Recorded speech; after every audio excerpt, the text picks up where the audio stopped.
जे कि समस्त माँ से निजक कहूले एमती एक माँ जे कि एमती दुष्ट लोक अच्छी तार माँ सेमती नुहे एमती संसार कहीं जड़े नहीं जे कि तुल्य हो सी दुष्टर माँ थे भल लोक माँ थे पशु आ पक्षीर माँ थे समस्त माँ बोली सी निजक प्रमाणित करते आमे आज तांकरी जन्म दिवस रे जो समस्त एकाठी हिचे समस्ते तांको मु जेते कहिबे कि कम हो निश्चित रूपे तांको प्रणाम करूछी तांकरी जन्म दिन रे आमे समस्त उत्सर्गीकृत करिछे तांकरी मानविकता तांकरी आदर्श रे सब नारी माने केमिति आगु आसतु तांकरी आदर्श रे परिवर्तन होगा ପାଇଁ निज जीवन को पढ़ी पड़तु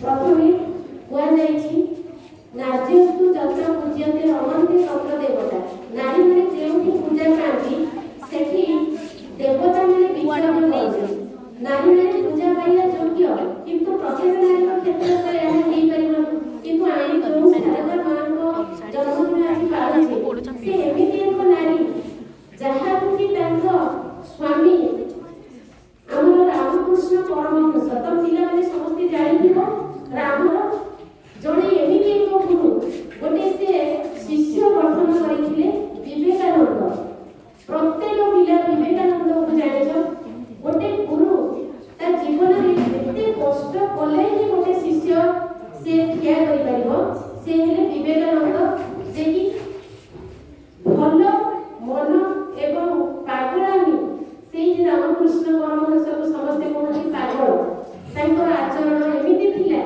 जे कि जड़े पागल से शारदा देवी किए आमर रामकृष्ण परमहंस स्त्री माने एते गुरुत्व एते पवित्र रामकृष्ण परमहंस स्त्री हेबा गोटे छोटिया कथा न किबा रामकृष्ण परमहंस विवेकानंद गुरु ही छोटी विवेकानंदर से मध्ये छोटिया न कारण ये ईश्वर दत्त आ ईश्वर पाखु एटा निर्देश होई आसी है गोटे योग्य गुरु गोटे योग्य शिष्य ही छिड़ा करदेबो समस्ते आमे छिड़ा करि पारिया हमर सेति की संयम मनोवृत्ति जदि नथबो आमे निजे जदि संयम न होई परिबा आमे गोटे शिष्य छिड़ा करि परिबा नै प्रतिष्ठित करि परिया नै आ सेही शारदा देवी मां रामकृष्ण परमहंस स्त्री थिले आ स्त्री रो मर्यादा से केबे पाइ नाहंती से एमिति जने स्त्री देवी रो मर्यादा पाइ जति ताको स्वामी बधाई छोट बेलू माने 6 वर्ष से विवाह करथिले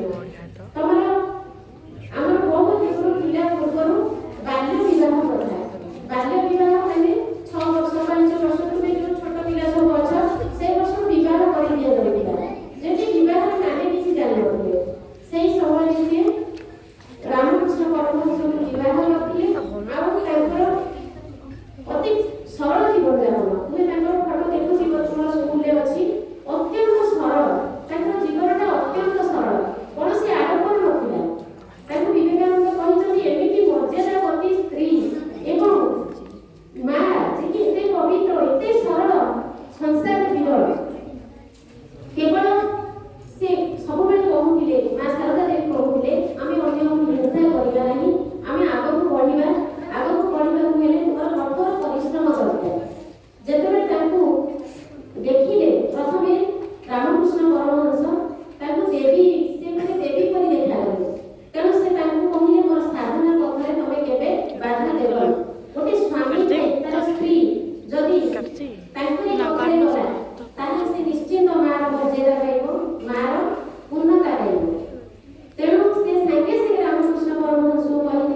ମାନେ ଅତି ଭାବବିହ୍ୱଳ ହୋଇପଡ଼ିଲେ ଏବଂ ସେଇ ଦିନଠାରୁ ସେ ତାଙ୍କର ନିଜର ମଧ୍ୟକୁ ରାମକୃଷ୍ଣ ପରମହଂସଙ୍କ ନିକଟରେ ରଖିଦେଲେ।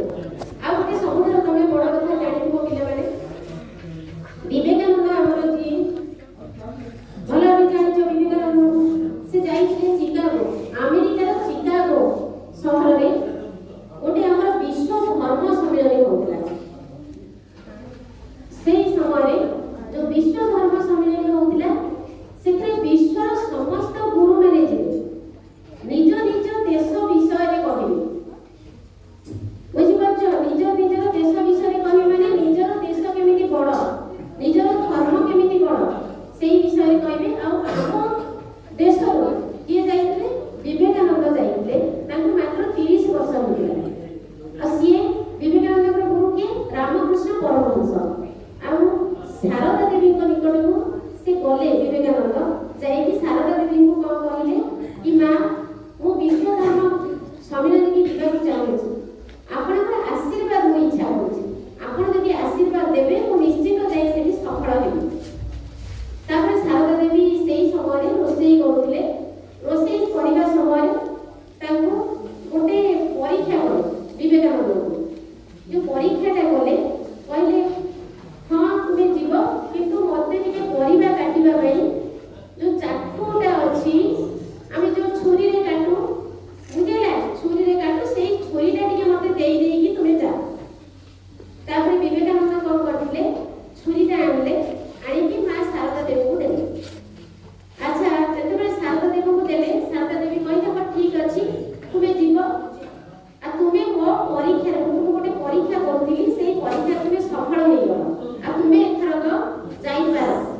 ତାପରେ ବିବେକାନନ୍ଦ ଟିକେ ଆଶ୍ଚର୍ଯ୍ୟ ହେଇଗଲେ, କହିଲେ ମା ଆପଣ ମୋତେ ପରୀକ୍ଷା କରୁଥିଲେ, କି ପରୀକ୍ଷା ମୋ ଟିକେ ଜଣାନ୍ତୁ। ତ ଯେତେବେଳେ ବିବେକାନନ୍ଦ ତାଙ୍କୁ କହିଲେ, ତ ଶାରଦା ଦେବୀ କହିଲେ ମୁଁ ତୁମକୁ ଏଇ ପରୀକ୍ଷା କରୁଥିଲି। ତାଙ୍କର ଯୋଉ ଛୁରୀଟା ଧରିବାର ଥିଲା, ଆମେ କେମିତି ଛୁରୀ ଧରୁ? ଛୁରୀଟା ଏପଟ ଧରି ଆଗଟା ଏକ ପଟକୁ ଧରୁ, ମାନେ ଅନ୍ୟ ପଟକୁ ଧରୁ, କିନ୍ତୁ ସିଏ ଛୁରୀର ମୁଣ୍ଡଟା ଧରିଥିଲେ ନିଜ ଆଡ଼କୁ। କିଏ? ବିବେକାନନ୍ଦ। ଆଉ ଶାରଦା ଦେବୀଙ୍କ ପଟକୁ ଧରିଥିଲେ କୋଉଟା? ପଛଟା, ଯୋଉଟା କି ଶାରଦା ଦେବୀଙ୍କ ଦେହରେ କାଳେ ବାଜିଯିବ। ତେଣୁ ସେଇ କଥାଟା ଶାରଦା ଦେବୀ କହିଲେ କି ତୁମେ ପରୀକ୍ଷାରେ ଏଇଥିପାଇଁ ସଫଳ ହେଲ ଯେ କି ତୁମେ ଛୁରୀର ଅଗଟା ତୁମ ପଟକୁ ରଖିଛ, ଆଉ ପଛପଟା ମୋ ପଟକୁ ରଖିଛ। ତେଣୁ ତୁମେ ହିଁ ଜଣେ ଧର୍ମଗୁରୁ ହେବା ପାଇଁ ଯୋଗ୍ୟ ଏବଂ ବିଶ୍ୱ ଧର୍ମ ସମ୍ମିଳନୀରେ ତୁମେ ହିଁ ପ୍ରଥମ ସ୍ଥାନ ଅଧିକାର କରିବ। ତେଣୁ ତାଙ୍କଠୁ ଆଶୀର୍ବାଦ ପାଇକି ସେ ବିଶ୍ୱ ଧର୍ମ ସମ୍ମିଳନୀକି ଗଲେ। ଆଉ ସେଠାରେ ଯାହା ସେ କଲେ, ତ ଆମର ଭାରତ ସେଇ ଦିନଠାରୁ ବିଶ୍ୱଗୁରୁର ଆଖ୍ୟା ପାଇଲା।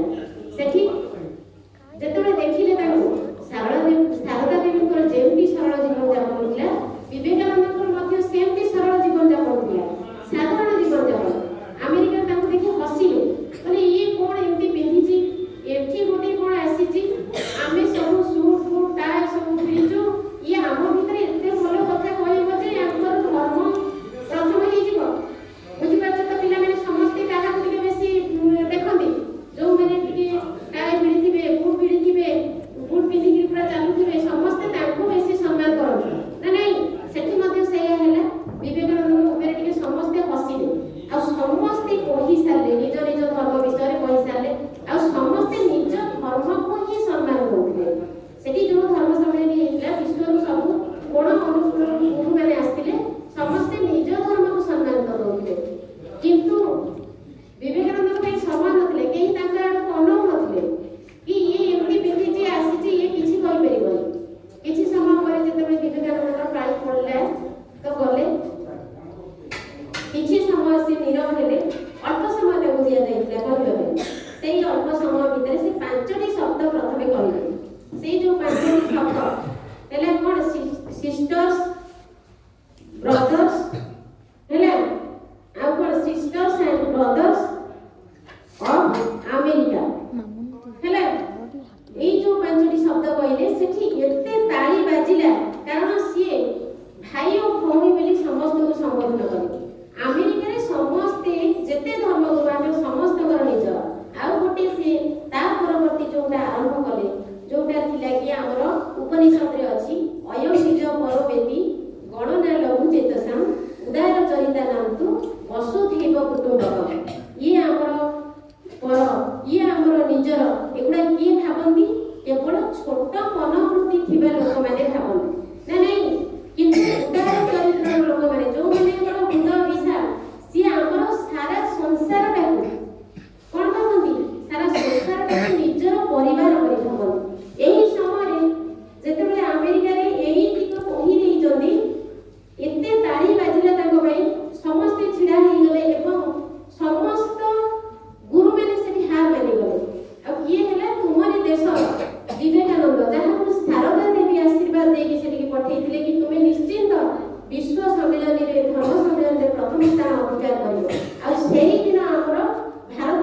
ଥିଲା ବିଶ୍ୱଗୁରୁ।